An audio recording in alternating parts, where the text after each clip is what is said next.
everybody, and welcome back to the I Don't Know Running podcast, where we share our experiences that make running fun and sometimes not so fun. I'm Lewis. I'm a self-admitted lazy ultra runner, and I forgot totally what I was going to say. Oh, I'm Mitch, and I'm not surprised. Man, I was thinking. I was thinking all week, like I had the last several days. You have all this stuff on the table. Yeah, those viewing will notice I have a few things on the table. Yeah, we mentioned in the last, I don't know when this is going to be out, but basically a few podcasts ago, maybe the last, maybe, I don't know. We have a plan. I have a plan going out and doing the 100K out in California Fall Classic. So you're spending some money. Well, I mentioned in a podcast, I don't remember which one, that my heart rate strap wasn't working. Mm-hmm. And Mark Vanderkoy mentioned, hey, check out the Coros armband. It works great. Yeah, I see you got one. I got one. He also said, yeah, it connects to Garmin, no issues. Except for yours? Except for mine, apparently. So you got to buy a new watch? I tried connecting. So here's the thing. I connect. So it's a Bluetooth connection, which the Garmin. So here's the thing. Mine is a Garmin Fenix 3 heart rate. If you know Garmin and Fenix, you know a Garmin Fenix 3. It's getting pretty old. It is getting pretty old. I think it came out in I don't even know, honestly. The thing weighs like 3 pounds too, doesn't it? I don't know how it compares to the new ones. It definitely is. It weighs more than you have a 935, I think, or something like that. Yeah. The 9 series, the main running one, that is definitely lighter. But all that to say, I went ahead and got the Coros armband, tried connecting it. Well, let's back up. Prior, I was trying to connect 2 different chest straps to my... And that's why they won't... So it's not a problem of the heart rate monitor not working. I'm not sure. Well, here's the thing. I went... They wouldn't connect. He made the comment, went ahead and got the Coros, tried to connect it, wouldn't connect. It connects to my phone just fine. The Coros does. So where your phone? I don't want to...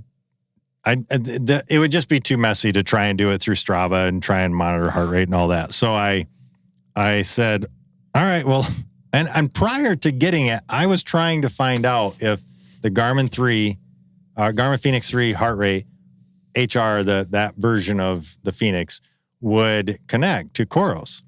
Everything I could find said it would, because it's Bluetooth, Amp Plus, and I don't know, smart something. Anyway, the smart connection. So it should 100%, I believe, connect.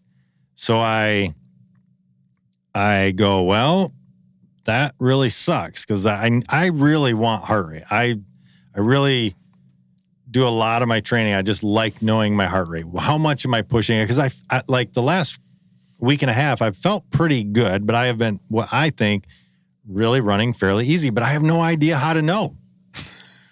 I don't know.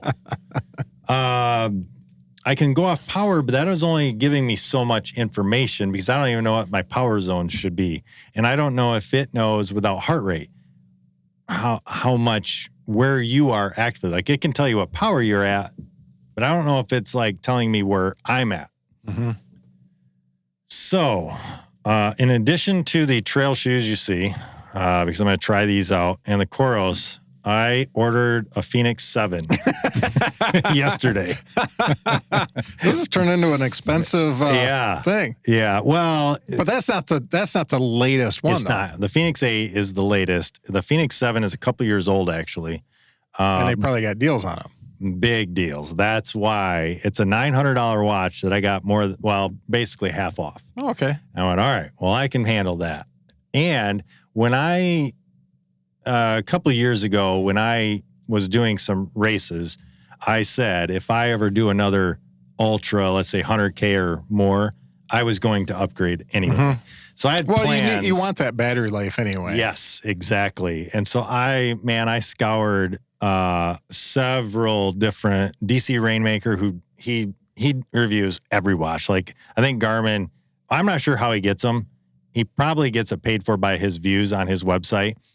But that dude has every single watch possible, every single foot pod possible, every single heart rate strap possible, every single gadget that you can do electronically. That dude has done it and reviewed it. And so one of the things I checked was his website. And here was my hang up. Number one, I checked out the Garmin 8 or Phoenix 8. I considered that for a very, very brief minute, but it's like $900. And I went, I just don't want to spend that on a watch. Now, my Garmin Phoenix 3 lasted me, I don't know, at least 10 years. So $100 a year, that's not bad. Really not a big deal. And I wear it a lot. Like it's my daily a lot of times. It's obviously golf with it. So I don't mind the overall if it's going to last me another 10 years. So I did consider the 8. Here's the thing though. One of the reviews or a few of the reviews I saw was not sure the 8 is worth it over the 7 for what they gave us. Okay. Going from the 7 to the 8, right? And so I said, all right, well, I don't have to have the latest and greatest. But and this is turning into a little bit longer explanation of what I got, but normal. There's a Garmin Epix, and the Garmin Epix is a AMOLED display versus whatever the solar like glass is, the sapphire instead of AMOLED. AMOLED is so much brighter. Like, so why didn't you get that one? I considered it, but battery life. In the multi-GPS or multi-satellite mode, the battery life was about 24 hours. Well, and for a 100-miler for me, that's going to be close to the limit. A lot of times I might run 24 or more, right? A lot of times I might not. Maybe I'll run 19, but I can't guarantee that. You know what? So I wanted something that could run the multi-GPS mode for a lot more hours, and that's where the Enduro is. I checked out that one. I was looking at that too. I checked out that. The Enduro 2 wasn't bad, but the Enduro 3 is like right around the corner or just about to drop or something. So I'm like, well, throw that out. I've loved my Phoenix for years. And I went, you know what? I love it. I like it. I'm just going to go with it. So I went ahead and got, because of Mark, I ended up getting a new watch. So because of Mark, you got a lot of money invested. Yeah, that's Mark's fault. Was it his fault for the shoes too? No, I needed new trail shoes. We can blame him. Sure, why not? Yeah. It got me in the spending habit, or in the spending mood. So, new Cascadias. I've not ran in these. I'm looking forward to. I've been in the Brooks line though, with the Ghost Max and the Hyperion Max for more of a, I don't know, just not a regular trainer. It's more of a in-between trainer racer. So I'm looking forward to the Cascadias. They got really good reviews and got those on sale too, just like the watch. The Coros armband was not on sale. So that was the full $80 or whatever, $70 or whatever. But anyway, I got Mark to thank for a new watch. All that, let's say. And he's going to say, you're welcome. Yeah. I am looking forward to it because I've had that Phoenix 3. And I look at the back of it. It is a wreck. The heart rate monitor on the back. Oh, and so going back, I think that Bluetooth is just going on that Phoenix 3. I think the connection or whatever, there's some things failing. So when you look at the back of it, there's a heart rate sensor, kind of like you'd see on this like deal here. It is all cracked. It is dried and cracked from 10-ish plus years of use. Like I think that thing it's got to be around 10 years old. I think because I don't know. I thought Brian got the next version up or something, right? From the Phoenix 3? Yeah. No idea. Because he's had his forever too. He's had his for nearly, probably as close along as I have, yeah. So anyway, that's why the gear is on the table. But today we are actually going to talk about some races. Well, not races. Just how do you look up What information do you look for when you're looking up a race? That's really what the yeah. What is some information you need to know? How do you do it? How do you find it? What's some best things to look for? Where to look for them? And it does. We discussed this before. It depends on what kind of person you are. Yeah, where you are in your running journey, life. And like what kind of race it is too, or what your goals are in some cases. Yeah. So, you could be a laid back person. You don't care. All those. Yeah. Or you could be someone that looks up everything. Yeah. And if it's your first race or your 150th. Right. Those things may change and morph and tweak, and I don't really care about that, because that's one of the things we talked about was if it's your first race or second race, let's say, you might not even know what you have to look up. Right. This list would be really good because there are some things on here that are really beneficial that people might not think about. Because this kind of was born out of, Laura was talking to me about this, about what people look at. But then I think about the same thing. I've been burned a couple times where there's just no information out there. Yeah. And I feel like races, there should be standards on their website. Everything, Agreed. One of my biggest pet peeves is just the basic information should be very easy to find. Yeah, we've talked about this before. We go to a website. When is it? What's the date? And you can't find it. Or where is it? I don't even know what state it's in. Or you have to drill down into like 8 pages in, eight clicks to get to the date. That is not acceptable. 2 clicks is not acceptable. The day and the time of the race should be front and center. Yep. It should be the banner. It should be, yeah. It should be on the banner, period. And if you disagree with that, you're wrong. You're wrong. I agree with you. That has got to be it's just one of the most important things. It just is. Anyway, yeah, we've talked about this. So anyway, this list is going to be kind of just what you need to know, how to find it. So we're going to run through some, it's just kind of some tools for race research.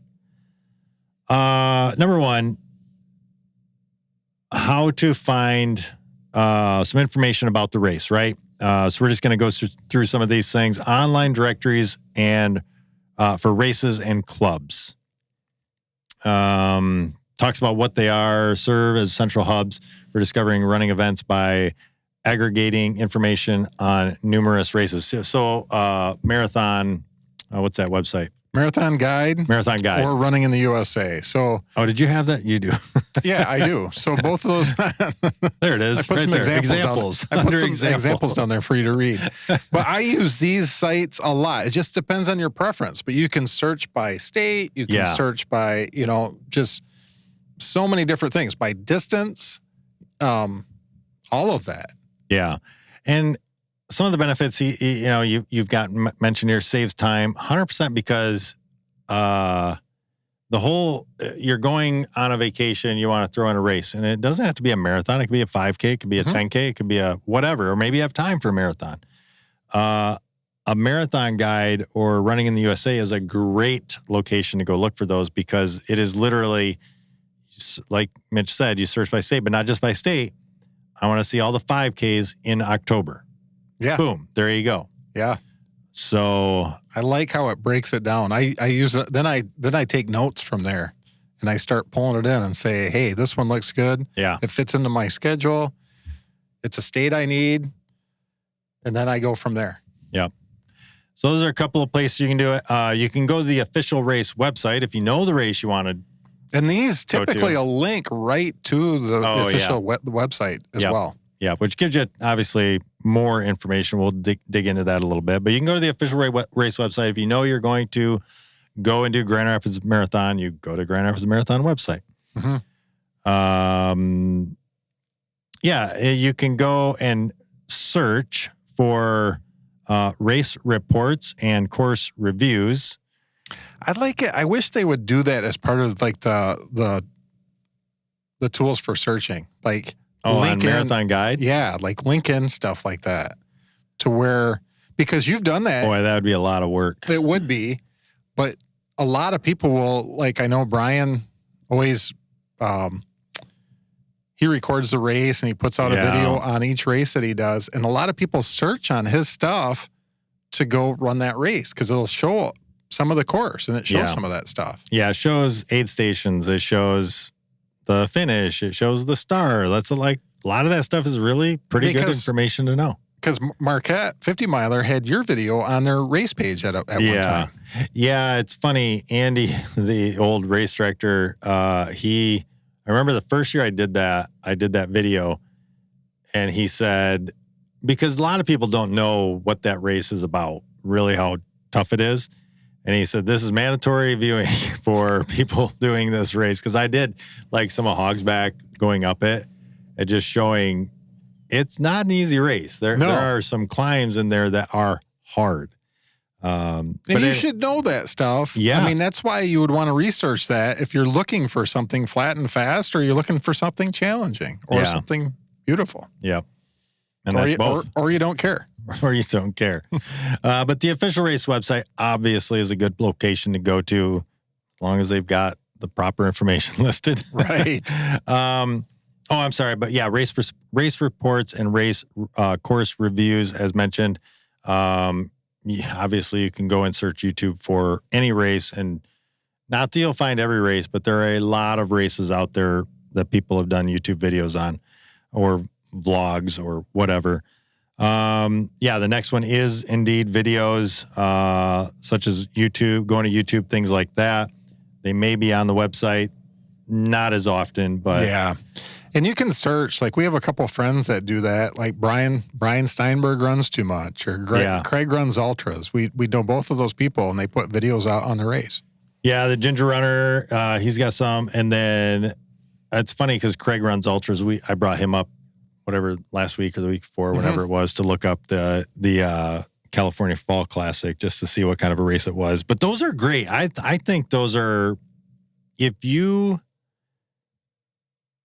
are unsure of a race, I think that is an excellent place to go to get a feel for just what the race is going to be like. Now, not every videographer or person putting videos out there on races is going to be the same. There's a couple others that I've recently, when you start going down that path, you get all these other ones showing up, right? And I had some showing up and I'm watching them going, what the heck, man? This doesn't tell me anything. So take it with a grain of salt. You might have to sift through a few. Social media, another place you can go to look up information about race. Obviously, when you look up a race, if you just search, a lot of times the Facebook post will like pop up. I think it's a great place to go because you oftentimes will get a lot of people commenting. Yeah. Or like what we've ran into where we can't necessarily find maybe a time or a start. They're discussing it on the Facebook page. And they're all complaining. Like, hey, where are we supposed to go for this? Social media is a great place. Forums and online communities. Subreddits, ultra running, or subreddits, like ultra running, marathon. That is definitely a big search pool. Yeah. So, then again, might have to sift through some things, but what is nice, that's what I do like about Marathon Guide, going back to that too, is there's a place where you can write a review of the race. So you can go right to Marathon Guide and you can click on it and it'll give reviews of what people think of that race. Oh, nice. So that is nice too. Yeah. Yeah. And firsthand accounts like that are great. Again, just like with anything, if somebody has a bad day, so for me, for instance, I love to golf. Surprise, right? But if I go to a course and I golf bad that day, I'm not going to write a bad review. But I don't like that course. It just works that way, right? But if I go to a course and have a great day, I'm just gonna like that course more. So take those reviews with a grain of salt. You do, and then look at the things like they'll rate certain things like crowd support. If you're a person that needs crowd support, not all races have a big crowd out there. No. Or like where people talk about the things that are important to you, like aid stations. Hey, the aid stations were 5 miles apart and they ran out of water. Well, you know, if you see a few reviews like that, then it should tell you something. Yeah. So yeah, that's some areas that you can look up race information. Now let's get into what you need. What is crucial for race day? Like what is crucial that you really need to know for a race? We're going to jump into logistics and travel first. And right away, you need to know where, city and state, not just city and state, but the exact start line address. Because you got to know how to get to the start line. I have done a lot of races. It is amazing to me where they don't actually put in the GPS coordinates or an address of where to go. They say but it's at it's here. The DeVos Center. That causes wait a minute. That's a big block. That causes me a lot of anxiety. Yeah. Even after running as many races I have, it's like, oh my gosh. Yeah, don't use the Civic Center. That's an entire square block. Like you can't do that. Right. It could be, and especially in some areas, that can be a major, especially, and not that you want to be running behind, but life happens. And now you're running behind. You're on the wrong side of the block. Now you don't know where parking is. Now you got to rush. Now you're running over to the start line. Yeah. So knowing the exact start line address really can be beneficial. You want to know the exact finish line address. Sometimes they're different. It's not always a loop. It can be a point to point. It can be some other, version like Fifth Third is kind of a loop, but not, or Riverbank is kind of a loop, but not. Ends close to the same spot, but it's not. It's not the same spot. So yeah, knowing the exact finish line, and that's obviously for a couple of reasons. One, so either friends and family know where to go for the actual finish, so they know where to meet you.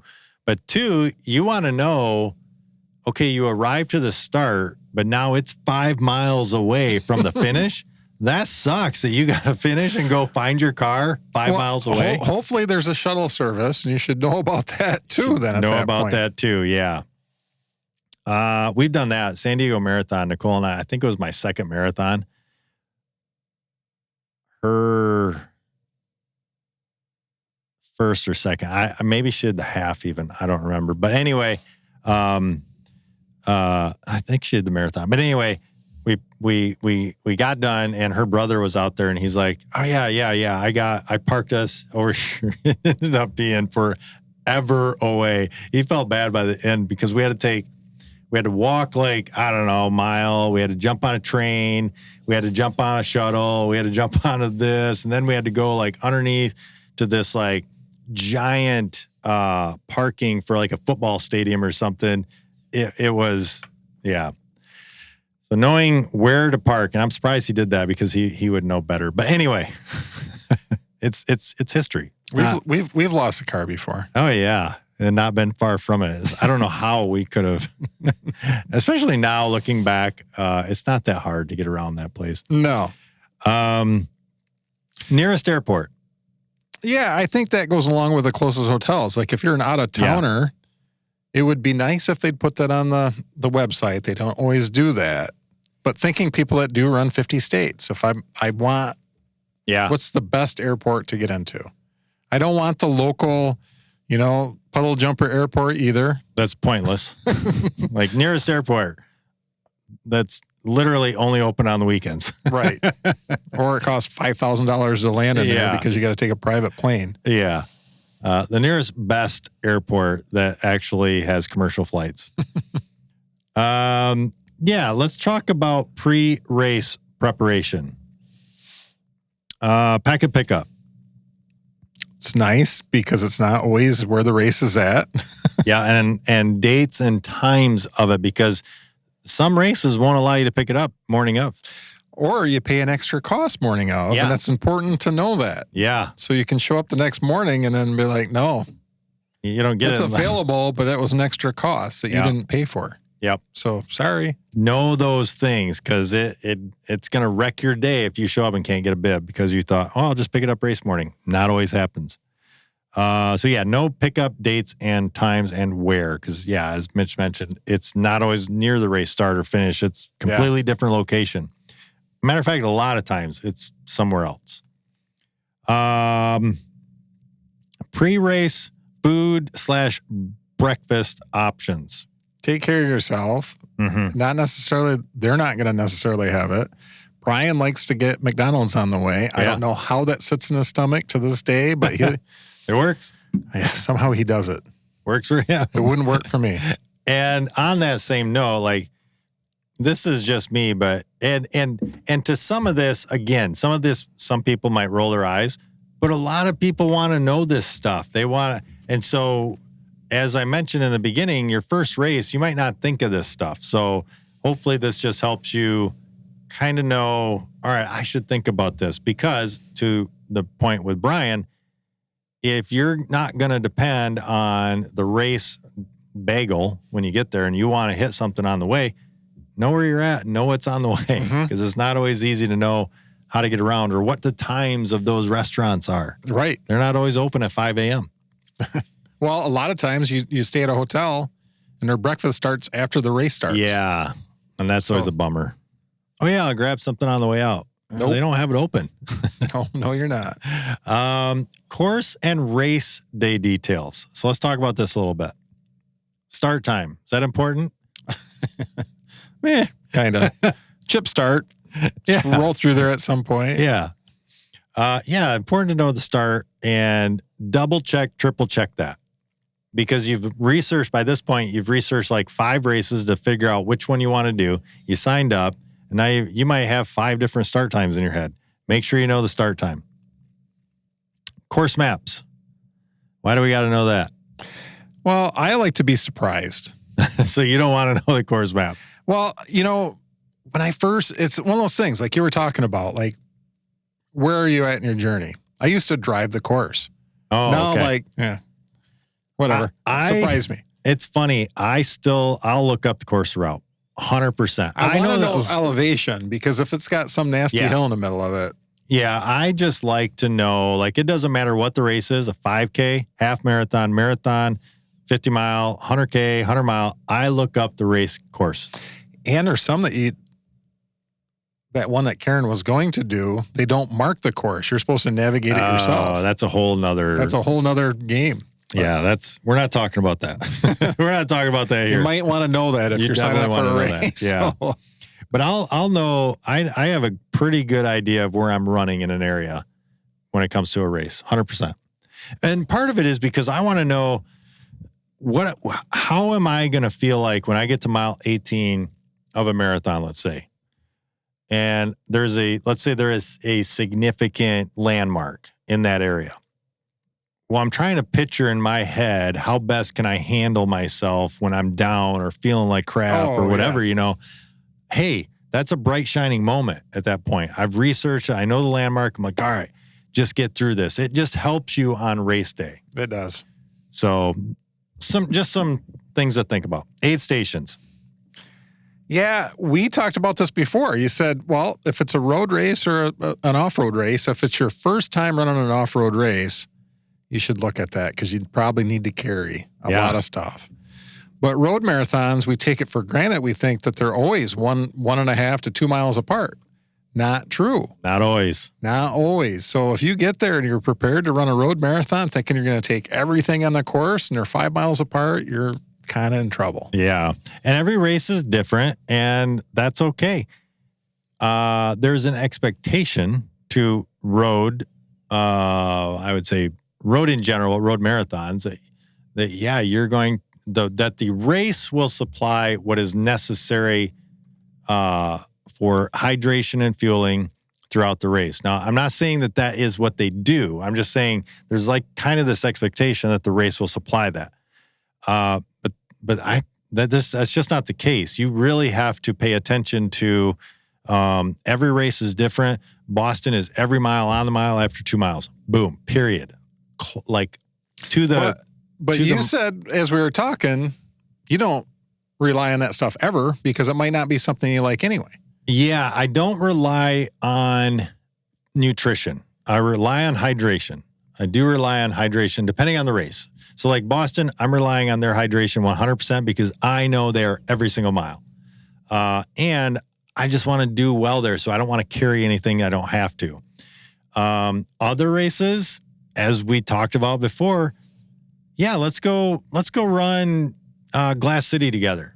Then I don't care. And I'm going to carry everything I need and just have fun. Like, it's just two different, very different things. If you're running hard, it depends on what your goal is. Yeah.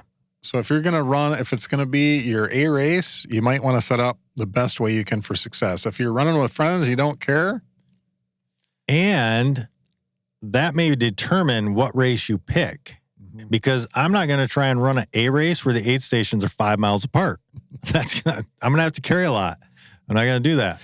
And if they only have chocolate goo, forget it. I have to carry everything. They might as well not have aid stations at that point. Makes me gag every time. Cutoff times. This is more trail, but it's road also. Yeah. The cutoff times. Well, it's true. A lot of marathons are 6 hours. If you can't run 6 hours. Yeah, 6 to 6.5. Yeah. And there's knowing the difference. Like Grand Rapids Marathon, he is proud of the fact he leaves that finish line open for a long time. So yeah. It's good to know that going on. And again, every race is different, so know that stuff if you're close to any cutoff times. Rules and regulations specific to the race. Because again, they're different.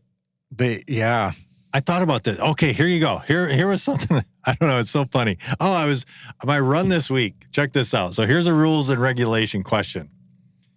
I was running. I had to drop off a granddaughter at a theater class, and so Nicole's like, "Hey, can you take her and just do your run downtown Zeeland?" I was like, "Yeah, I can do that. Cool."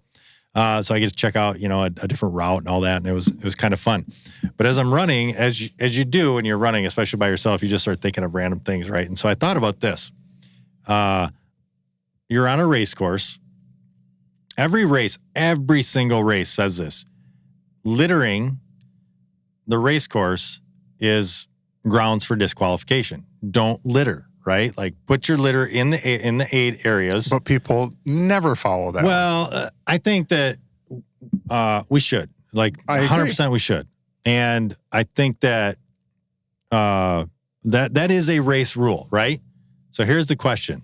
If your house is on the race course and you throw trash in your own yard, is that still littering? I thought of that. I don't know. That's you had a lot of time on your hands. I was getting a run in, and I just thought of that, and I went, "Is that really littering? Can I then complain to the race that somebody threw crap in your yard?" Right. I don't want to do that because I think it would be. I wouldn't want to mess up the race. I just think it was funny. Is that still littering if I throw it in my own yard? I think they would say yes. But at any rate, yeah, no rules and regulations of the race because sometimes there are things like you have your headphones. They don't allow them on all races. Off-road races. A lot of them don't. Right. And on top of that, can you have trekking poles or not? Yeah. So, yeah, a lot of races are very specific about not as much as none of them really force you to, but a lot of them say, yeah, you should have them. Interesting. I thought it was California Fall Classic allows headphones. Really? Yeah. They actually say specifically, though, you will not have open speakers. So, a lot of people, and this is annoying. That's a pet peeve of mine, If you're a runner who has one of those, like, speakers, just stop. Yeah. Don't do that. Yeah, it's great. And some of our friends might be one of those people. I don't know. Well, they need to stop. Don't do that. Nobody wants to listen to your music. You do. The weather policy one is interesting, but it's important to know, be looking at the weather. It's not even about the weather policy, but looking at that. Like if it's going to. Yeah. I've had a couple races canceled because of storms. Yeah. And don't get mad at the race. It's easy to get upset in the moment. It's easy to think, they could have had it. But look, they're doing their best. I think by and large, a race wants to put on the race. And they paid for insurance, and the insurance won't cover them in certain cases. So that policy matters. But know the weather policy, and if they have to cancel, that's just how it is. That's part of the sport. That's how it is. But know it and respect it, follow it. Let's talk about support and post-race need to knows. Spectator information. If your family is showing up, the designated viewing areas, a lot of times there's some guides that they actually will post on a good website telling you, like a route. Like how to get to whatever viewing. For Bayshore specifically, you could drive down the road, but there's routes to go around and meet at major cross areas and stuff like that. Oh, yeah. And especially because, this is important because I'm thinking Charlevoix. That whole course is on the one side of the road, and you don't necessarily want to have to be crossing the marathon traffic every single time. So know where you can park, things like that. So you don't have to do that and disrupt the race or just get frustrated with not being able to get through, things like that. But yeah, no designated viewing areas. And this next one is super, super important for ultras specifically because I just don't know where else this would be, but crew guides and pacing rules. It's huge. Some of them are really, like you think about Western states, you cannot crew or pace outside a zone. Yeah. You can disqualify a runner if you go in there. That would suck. That would suck bad. That would suck. So yeah. Read the program. Read the program. Read the program. There's some curse words in the middle of that. Yeah. Because it's very specific. Just know the rules, follow the rules. As we have mentioned on this podcast, even several times, if they tell you got to wear an orange hat, you wear an orange hat. That's the rules.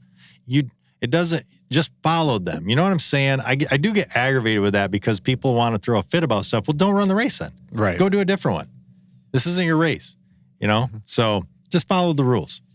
And you're not better than anybody else. Just follow the rules.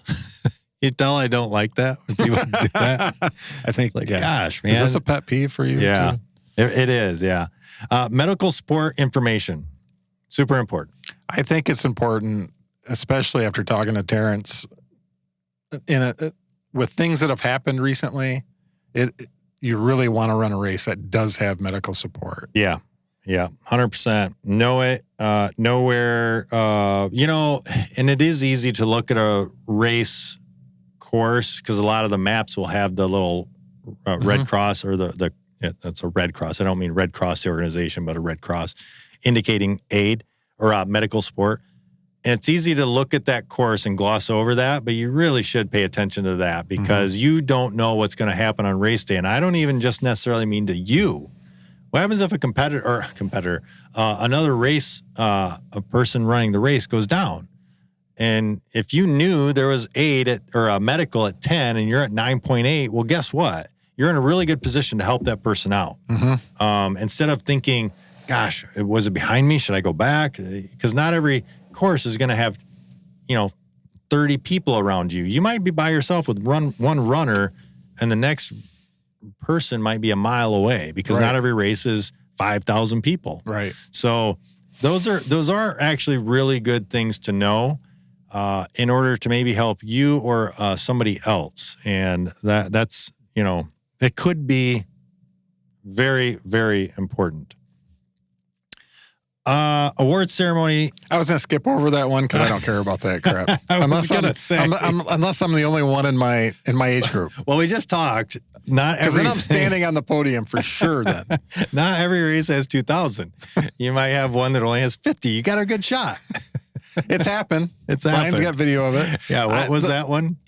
That was that 10K. That was the shore. What was that? Gulf Shores. Gulf Shores. The next one is more important to me. The race, the post-race amenities. This is very, very not important. No, I'm kidding. Food and drinks. Like they have changing areas and showers sometimes. I don't care about that stuff. It's just, where can I get free stuff? Oh, yeah. Yeah, that's always important. Same race. Brian and I sat around for a long time after that race. Yeah. And partook. Yeah. And it is fun. It is fun to know. And it is fun because whether it's your first race, 10th race, 150th race, whatever, you might be in a different mood to either enjoy that or not. Are you on vacation? Are you in and out? All those things matter. If you're looking for one that has a good post-race celebration / party / whatever, you might want to know that. Mm-hmm. If that's what you're into, right? If that's what you're into. Other considerations that people might be looking for, course characteristics, the fast factor, things like that.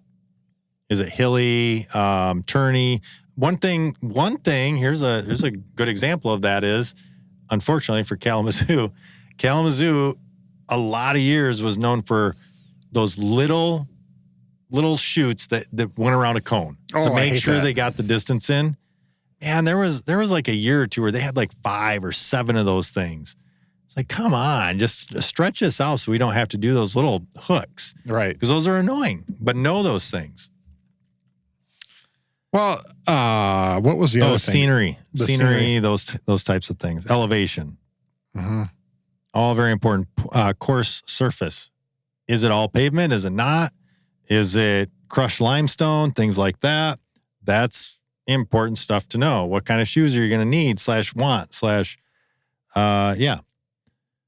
The race reputation and experience. Yeah, I think that's important. I think that we talked about that, though. You get firsthand experiences and stuff like that. Like, and then again, take it with a grain of salt. Yeah, and I think that just helps you make a more informed decision on the race you're going to have. I wouldn't hold it to be the end-all, be-all of. I like the part in here, swag and perks. Like, and that was the reason I ran the Arkansas, the one in Little Rock, because they had the biggest marathon medal. So they're known for having this dinner plate marathon medal. I don't know what you do with it afterwards, but it's kind of I'd always heard the Hershey Marathon was a good one because of all the chocolate you get.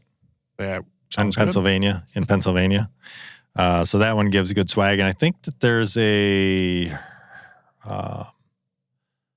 there was one that Brad did a few times in like Chicago, the Shamrock one or something that's got a lot of really good swag. Remember there was the hot chocolate one at one time too. Is that the one in Chicago? I think so. Yeah. That one's, I think they had a lot of good swag. And finish line experience at the end of this one, and that is, and we did kind of mention this before, but just, yeah, I think that can help in the celebration feel of the race. I feel like, again, Grand Rapids has a good finish line.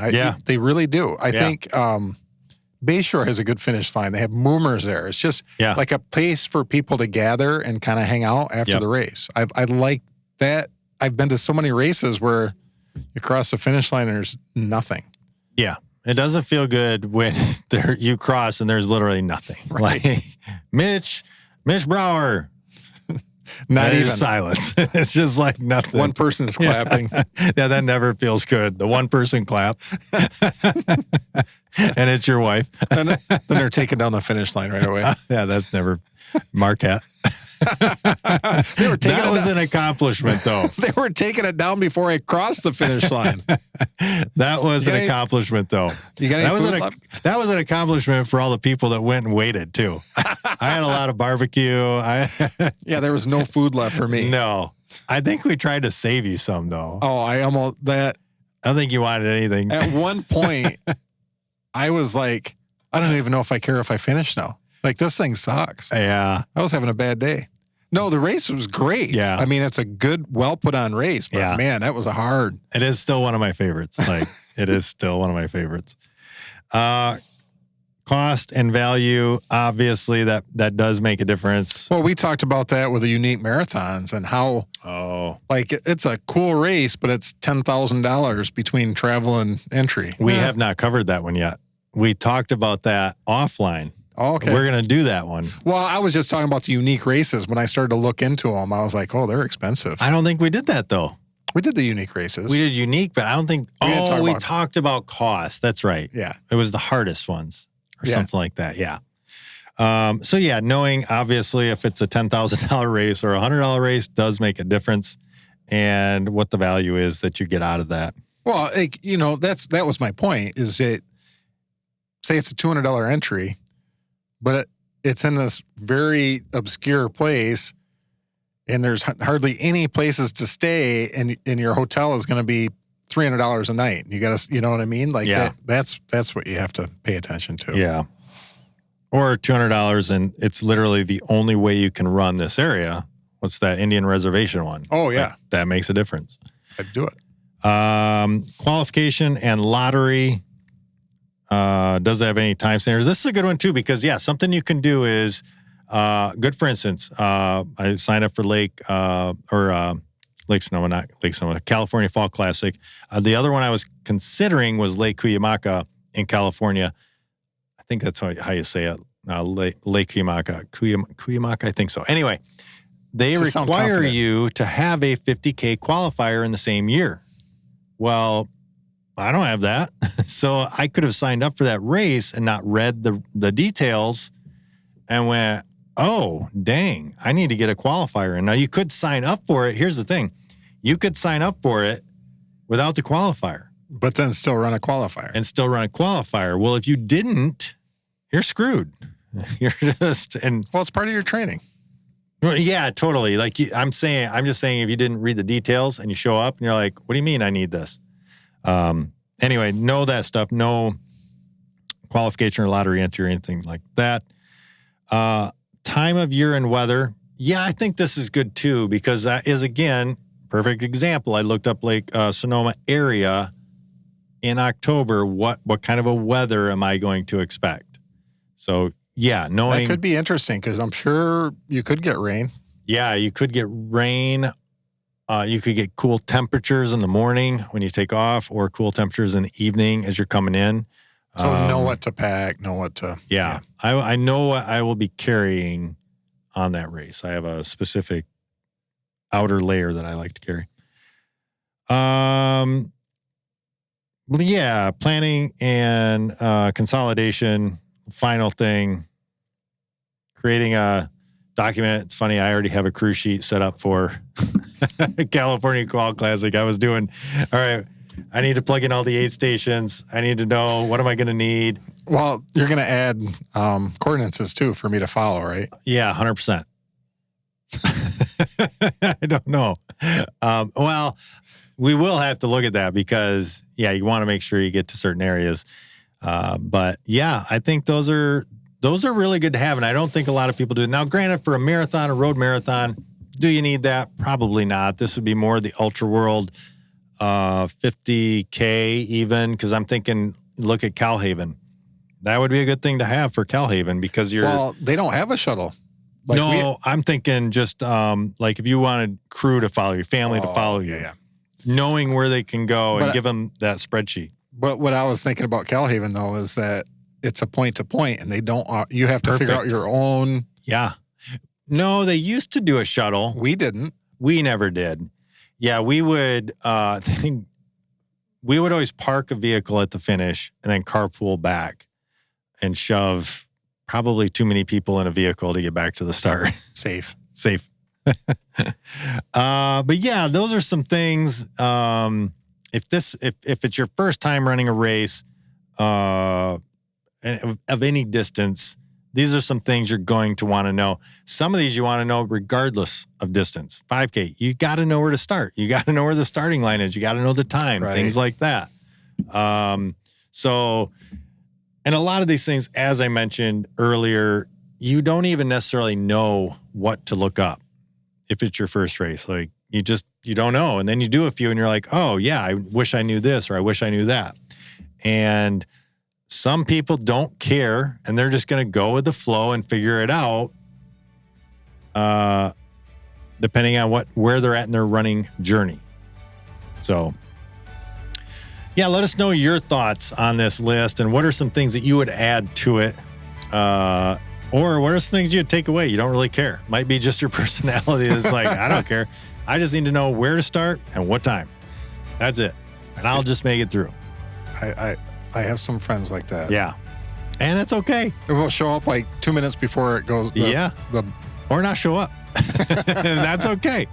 And that's the thing, man. It is cool to know that that's just easy going as they are. Like, yeah, that's cool. I don't feel like it. That's awesome. I love it. But yeah, let us know what you would add to the list or take away. Be sure to check us out on Facebook, YouTube, Spotify, all your different listening platforms. But with that, that's going to wrap up this week's episode of the I Don't Know Running podcast. Be sure to tune in next time as we share more about what we just don't know. Until then, happy running.